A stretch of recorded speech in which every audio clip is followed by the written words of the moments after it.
আমরা এই মুহূর্তে রয়েছি চলন বিলের একেবারে নিচু এলাকা বেড়াবাড়ি এলাকায়। এই এলাকার যে উজানের কয়েকদিনের যে বৃষ্টি এবং যে ঢল সেটি কিন্তু এসে পুরো চলন বিল কিন্তু প্লাবিত হয়েছে এবং আপনারা দেখতে পাচ্ছেন যে এই মুহূর্তে কৃষকরা এবং শ্রমিকরা যারা রয়েছেন তারা কিন্তু এই যে পানির মধ্যে থেকে কিন্তু ধান কাটছে।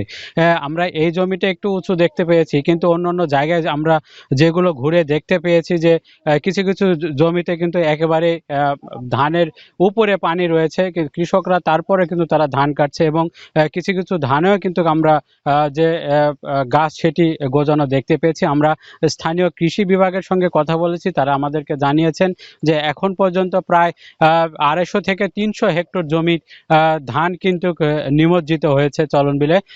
এবং এই যে এই সব কৃষকরা যারা ক্ষতির শিকার হয়েছেন তাদেরকে কিভাবে ক্ষতি পুষিয়ে দেওয়া যায় সেই বিষয়ে আমরা কথা বলেছি স্থানীয় প্রশাসনের সঙ্গে। তিনি আমাদেরকে জানিয়েছেন যে ইতোমধ্যে ক্ষতিগ্রস্ত কৃষকদের যে তালিকা সেটি তারা শুরু করেছেন এবং হয়তো পরবর্তীতে তাদেরকে পুনর্বাসনের যে ব্যবস্থা সেটি করবেন। তবে আপনাকে জানিয়ে রাখি যে এই পরিস্থিতিতে সবচেয়ে বেশি যে শ্রমিক সংকট সেটি কিন্তু দেখা যাচ্ছে। এক একটি শ্রমিকের পারিশ্রমিক প্রায় 1000 থেকে 1500 টাকা পর্যন্ত, কিন্তু তারপরও যারা জমির মালিক রয়েছেন তারা কিন্তু সেভাবে শ্রমিক পাচ্ছেন না, যার কারণে এই ধান তারা ঠিকমতো ঘরে নিতে পারছেন না এবং ঘরে নিলেও যে এক ধরনের দুর্ভোগ সেটি কিন্তু আমরা দেখতে পাচ্ছি। সব মিলায় চলন বিলে এই মুহূর্তে হাওরের যে পরিস্থিতি ছিল তার কিছুটা কিন্তু চলন বিলে আমরা সেটি আঁচ করতে পারছি এবং প্রতিনিয়ত কিন্তু যে ধান সেটি তলিয়ে যাচ্ছে এবং কৃষকরা সর্বাত্মক চেষ্টা করছে এইভাবেই তারা ধান কেটে কিন্তু তারা পানিতে রাখছে, পরবর্তীতে তারা নৌকায় করে কিন্তু বিভিন্ন জায়গায় তারা যে উঁচু জায়গায় রয়েছে সেই জায়গাগুলোতে নিয়ে যাচ্ছে। কিন্তু এই ধান কাটার পরে এই পানিতে রাখার কারণে কিন্তু অনেক সময় যে ধানের গাছ সেটি কিন্তু গজিয়ে যাচ্ছে। সব মিলে এর যে গুণগত মান সেটি কিন্তু অনেকটা নষ্ট হচ্ছে। নষ্ট হওয়ার কারণে এর যে কালার সেটিও কিন্তু নষ্ট হচ্ছে এবং দাম কিন্তু পরবর্তীতে কৃষকরা সেটি কম পাবে। তবে সব মিলিয়ে যদি বলি যে এই মুহূর্তে চলন বিল অঞ্চলে কৃষকরা কিন্তু মহা যে সংকট সেটি পার করছে।